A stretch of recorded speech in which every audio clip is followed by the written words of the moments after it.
उठो मुअर्रख लिखते जाओ, मैं सुनाता हूँ। लिखो कि जब तक हम अमेरिका के गुलाम रहे, इमरान खान पर एतमाद था। जब उसने कहा कि अमेरिका के गुलाम नहीं है तो अदम एतमाद हो गया। लिखो कि उसके कुछ साथी भी उसे सिर्फ पैसों के लिए छोड़ गए, हालांकि उसने तो पूरी दुनिया में इस्लाम और पाकिस्तान का नाम ऊंचा किया था। लिखो कि उसके लोटे साथियों से जब पूछा गया कि कप्तान का साथ छोड़ने पर क्या दोबारा आपको अवाम वोट देगी, तो उन्होंने कहा कि ये अवाम तो 2-3 दिन में सब कुछ भूल जाती है।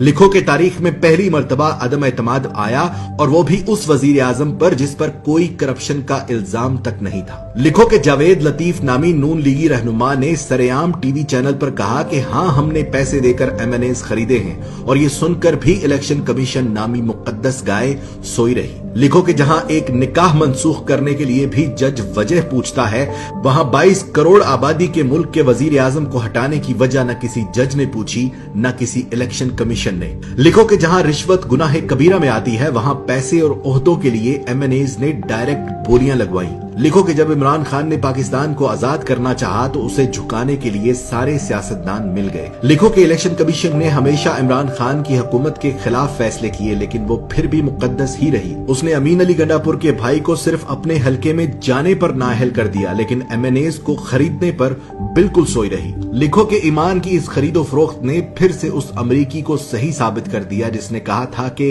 पाकिस्तानी पैसे के लिए अपनी मां तक बेच देते हैं। लिखो कि जब बगैर किसी कसूर के असेंबली में तमाशा लगाया गया तो अज खुद नोटिस लेने वाले भी तमाशाई बने। लिखो कि पेट से सोचने वालों ने अमेरिका और मगरबी ममालिक के गुलाम सियासतदानों का साथ दिया। लिखो कि वो मर्दे मुजाहिद ये जानते हुए भी हक पर खड़ा रहा कि पैसे में बड़ी ताकत होती है। लिखो कि इस्लाम का नाम लेकर सियासत करने वालों ने उस शख्स की मुखालफत की जिसने सारी दुनिया में अपने नबी पाक सल्लल्लाहु अलैहि वसल्लम और इस्लाम पर लगे इल्जामात को गलत साबित किया। लिखो कि हम जहालत के उस समुद्र में रहते हैं कि जहां से हमें कोई नहीं निकाल सकता। लिखो कि महंगी गैरत कबूल नहीं थी, इसलिए सस्ती बेगैरती का इंतखाब हुआ। लिखो कि पाकिस्तान में ऐसा वक्त भी आया कि अगर ये कौम चाहती तो अपने लीडर का साथ देकर उसे गुलामी से निकाल सकती थी, मगर झूठे और मक्कार दज्जाली सियासतदानों ने उनकी आंखों पर जहालत की ऐसी पट्टी बांधी कि पेट की दलदल में औंधे मुंह गिर पड़े। गुलाम थे, गुलाम रह गए।